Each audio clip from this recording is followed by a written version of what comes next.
اللہ کے سوا کسی اور کی اطاعت جس سے اللہ کی معصیت لازم آتی ہو، شرک۔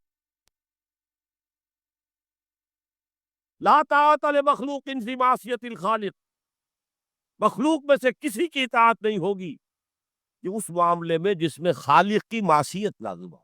ہاں، خالق کے احکام کے اندر اندر والدین کا حکم بھی مانو، اطاعت کرو،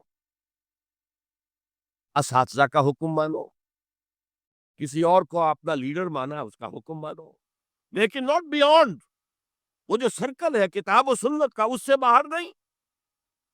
لا طاعت لمخلوق فی معصیت الخالق، یہ آپ الجبرے کے فارمولے کے طور پر اپنے سامنے رکھیں۔ اب اسے اپلائی کیجئے، جیسے فارمولوں کے ذریعے سے پھر بڑے بڑے وہ سم جو ہے وہ حل کیے جاتے تھے سوالات۔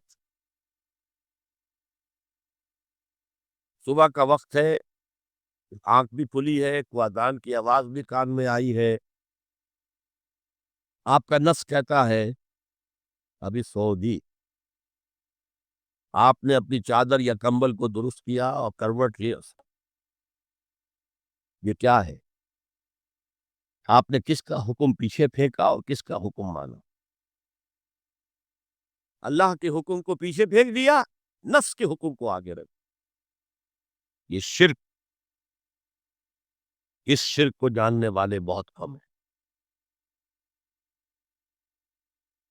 مولانا روم نے خوب کہا تھا، نفس ما ہم کم ترس فرعون نیست لیکن ہورعون ہیراون نیست۔ میرا نفس بھی فرعون سے کم نہیں ہے۔ فرعون نے کہا تھا نا، الیس لی ملک مصر وہذہ الانہار تجری من تحتی، کیا اس ملک مصر کی حکومت میری نہیں ہے؟ اور سارا جو یہ آب پاشی کا نظام ہے، انہار کا نظام ہے، وہ میرے کنٹرول میں نہیں ہے؟ جس کا چاہوں موگا کھلا رکھوں، جس کا چاہوں بند کر دوں۔ یہ تھا خدائی کا دعویٰ، انا ربکم الاعلی۔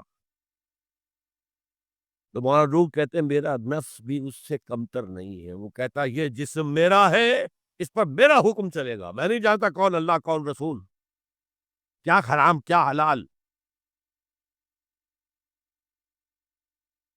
تو فرعون سے کم تو نہیں ہے میرا نفس، لیکن ہورعون اس کی بہت مدد تھی، فوج تھی، لاؤ لشکر تھا، تو اس نے زبان سے بھی کہہ دیا کھل کر انا ربکم الاعلی۔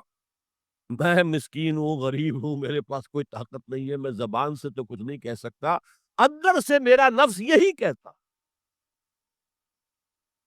یہ نفس کی حکومت قرآن کہتا ہے، میں حیران ہوتا ہوں، دو جگہ یہ مضمون آیا ہے، ارأیت من اتخذ الہہ ہواہ افانت تکون علیہ وکیلا۔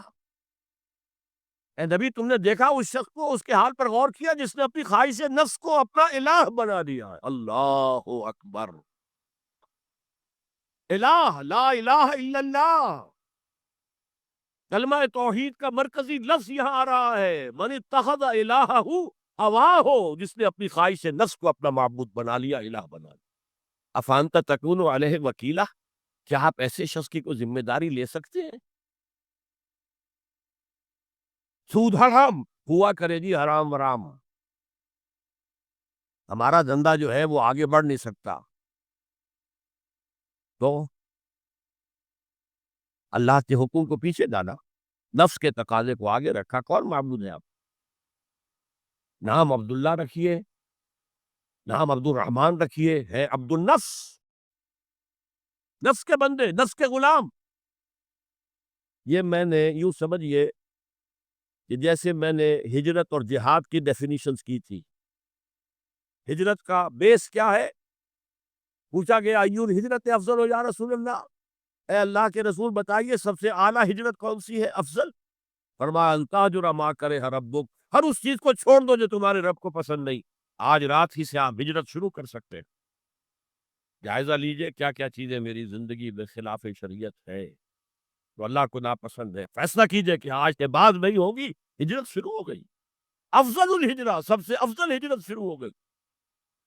لیکن ٹاپ پر لے جائیے تو یہ ہجرت جب اللہ کے دین کو قائم کرنے کی جدوجہد اس مرحلے پر آ جائے کہ اب باطل کے ساتھ ٹکراؤ ہے،